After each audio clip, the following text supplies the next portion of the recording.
Motors में एक bye on dip जैसा माहौल बनता जा रहा है, 650 के भाव के करीब आ गया है ये, और कुछ फंडामेंटल कारण भी हैं, लेकिन ये काफी अच्छी लीडरशिप दिखा रहा है ओवरऑल ऑटो पैक में भी। देखिए 10-11% 10,000 रुपए चला है इस सीरीज में अब तक ऑलरेडी, और 640 पे आया। क्या लेना चाहिए 700 तक के व्यूज के लिए?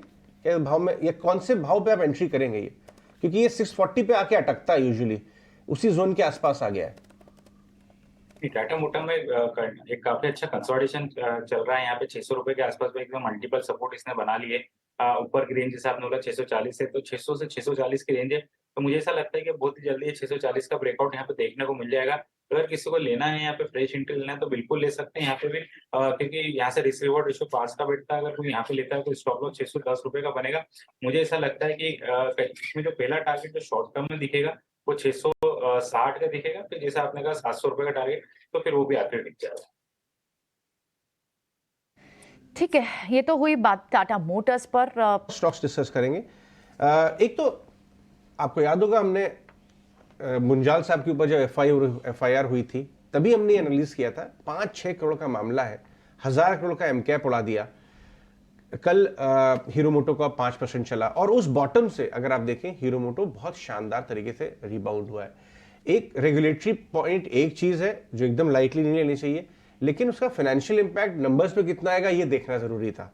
और आप एक महीने का चार्ट लिखिए डेटा साहब, और फिर मैं हिमांग से डिस्कस करूंगा हीरो मोटो वर्सेस, एक तो हीरो मोटो के नए CEO जो आए हैं दुआ साहब, हिमांग, उन्होंने एक रिवाइटलाइज कर दी एक तरीके कंपनी को, काफी वो नए लॉन्चेस वगैरह वगैरह, बड़ा अग्रेशन दिख रहा है उनकी कमेंट्री में।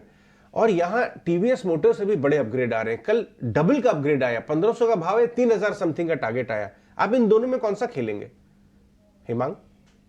आई think two wheeler as a space थोड़ी सी लगाड़ थी, बट जो बड़े नए टाइप्स वाले जो लॉन्च हुए, जो ट्रायम्फ हुआ और हार्ली डेविडसन का जो रोल आउट हुआ, उसके कारण थोड़ी सी एक्साइटमेंट आ गई हीरो मोटर और बजाज के अंदर।